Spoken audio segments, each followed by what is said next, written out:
Hello, and welcome back to the Easy English Podcast. I'm David. And I'm Emily. We are so happy you're here to take another step toward real English fluency with us.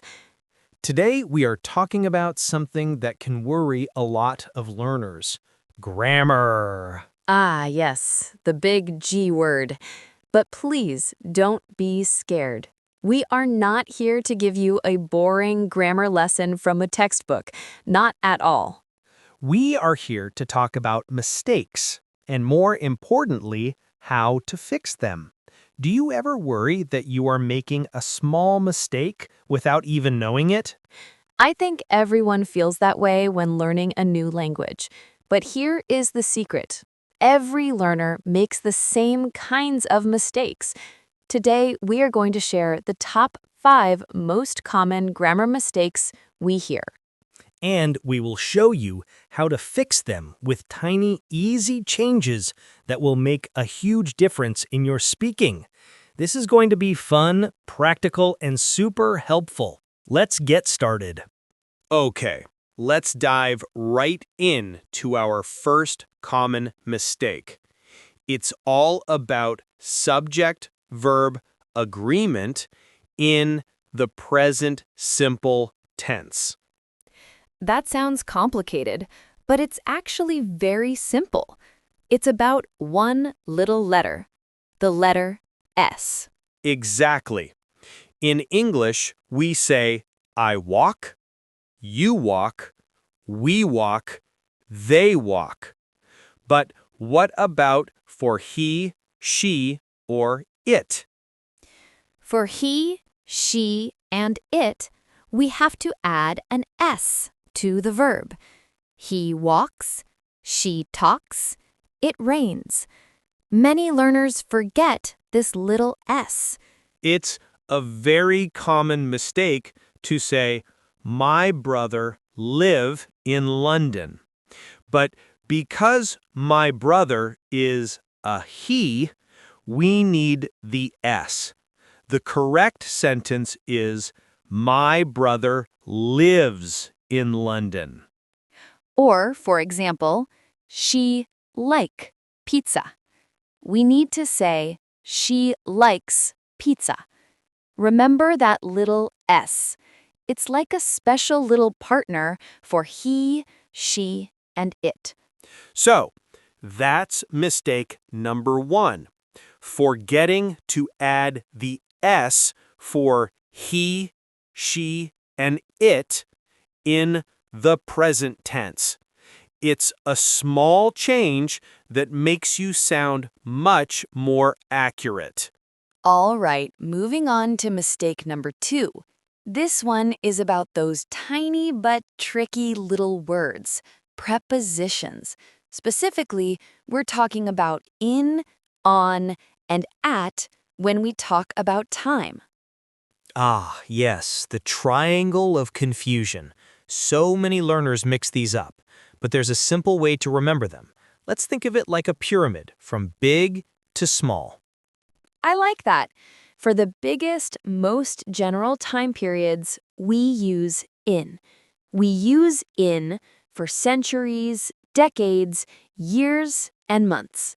For example, in the 21st century, in the 1990s, in 2025, or in September. Exactly. Now moving down the pyramid, we get more specific. For days and dates, we use on. For example, on Saturday, on my birthday, or on September 13th. So, big time periods get in, specific days get on, and what about the most specific time, the point at the bottom of our pyramid? For a specific time of day, we use at. For example, at 3 p.m., at sunrise, at noon, or at midnight. So, to review, in for years and months, on for days and dates, at for a specific clock time. A common mistake is saying, I will see you in Friday. The correct way is, I will see you on Friday. I think it's time for a quick practice round with our prepositions. What do you think, Emily? I love it. Let's do a quick quiz for our listeners.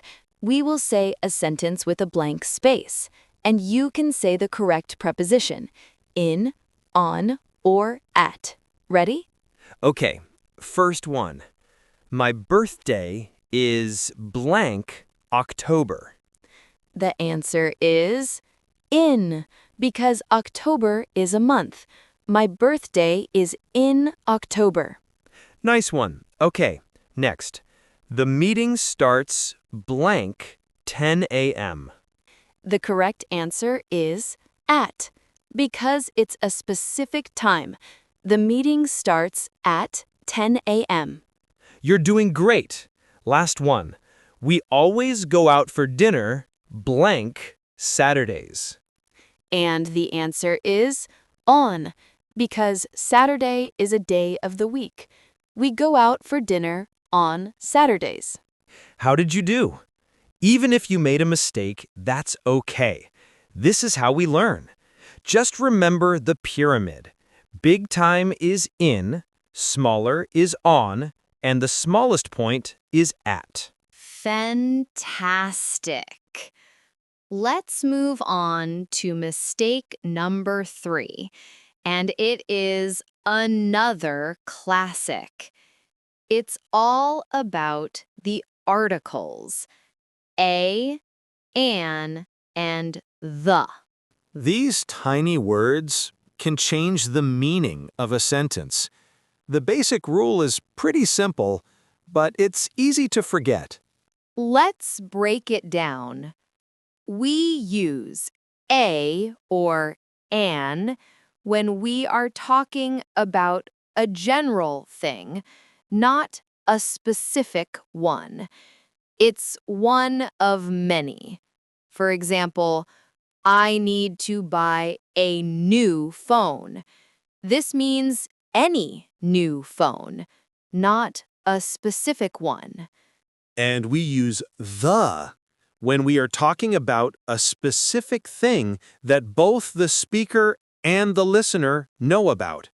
For example, I love the phone you gave me. Now we are talking about one specific phone. Here is a great example.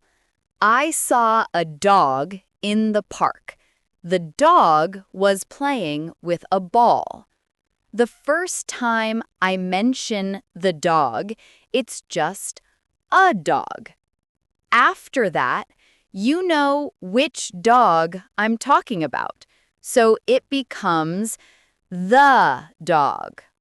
A very common mistake is to mix them up or to forget the article completely. For example, saying, I want to be doctor. You need the article. I want to be a doctor.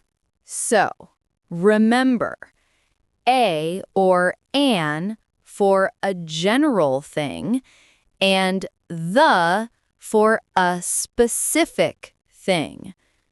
Pay attention to this, and your English will sound much more natural. All right. Are you ready for mistake number 4? This one is about the past tense.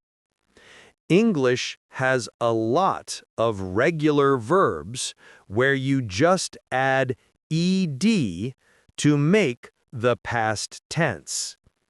Walk becomes walked. Talk becomes talked. Easy peasy. But English also has irregular verbs, and these verbs like to break the rules. They don't follow the ed pattern. And this is where learners often make mistakes. For example, the verb go. A learner might say, yesterday I goed to the cinema, but go is irregular. That's right. The past tense of go is not goed, it's went. Yesterday, I went to the cinema. Another common one is eat. The past tense is not eated, it's ate. I ate a big breakfast this morning. Or see. The past tense is saw, not seed. I saw my friend last week. Unfortunately, there is no magic rule for irregular verbs. You just have to learn and memorize them. But the good news is you can start with the most common ones, like go, see, eat, have, and do. Don't feel bad if you make this mistake. Even advanced learners mix them up sometimes. Just keep practicing, and they will start to feel natural. We've arrived at our final mistake of the day. Mistake number 5 is about the difference between much and many. This is a classic. And again, there's a simple rule to help you remember. It all depends on if you can count the noun or not. Exactly. We use many with countable nouns. These are things you can count easily. For example, 1 friend, 2 friends, 3 friends. Or 1 book, 2 books. You can count them. So you would say, I have many friends, or she has many books. A common mistake is to use much here. You shouldn't say, I have much friends. And we use much with uncountable nouns. These are things that you cannot count individually, like liquids, concepts, or materials. For example, water, time, money, or happiness. You can't say 1 water, 2 waters, or 1 money, 2 monies. So you say, I don't have much time, or there isn't much sugar in my coffee. So the rule is simple. If you can count it, use many. If you can't count it, use much. What about people, David? Do we say much people or many people? That's a great question. You can count people, so we say many people. There were many people at the concert. Okay, you have learned about the top 5 mistakes. Now, let's play a little game called Spot the Mistake. Ooh, I love this game. We will say a sentence with a few mistakes in it, using the grammar we just discussed. Your job, our brilliant listener, is to listen and try to spot the errors. Ready? Here is the first sentence. My sister have a cat, and she see many mouse in the garden yesterday. Okay, that sentence has a few problems. Let's fix it together. First, my sister have a cat. Sister is she, so we need the S. It should be, my sister has a cat. Good start. Next, she see many mouse. The sentence is about yesterday, so it should be in the past tense.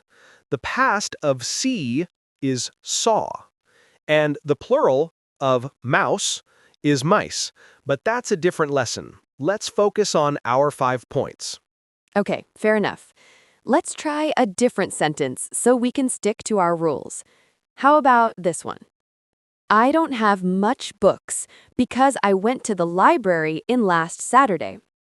Perfect. Let's break it down. I don't have much books. Books are countable, so it should be I don't have many books. And what about the end? In last Saturday. Saturday is a day, so we need to use the preposition on. On last Saturday. Excellent. See, once you know what to look for, the mistakes are easy to spot and fix. You're already thinking like a grammar expert. We have talked about 5 common mistakes and how to correct them. But now we want to share the most important grammar rule of all. And what is that rule, Emily? The most important rule is don't be afraid to make mistakes. I could not agree more. Grammar is a tool to help you communicate. It is not a weapon to make you feel bad about your English. Every single mistake you make is a sign that you are trying, learning, and growing. If you never made mistakes, it would mean you were never speaking. Think of a baby learning to walk. They fall down hundreds of times, but they don't stop trying. They just get up and try again. Making grammar mistakes is the same.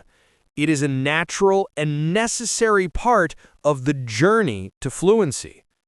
So please, be kind to yourself. Don't let the fear of making a mistake stop you from speaking. Your message is more important than perfect grammar.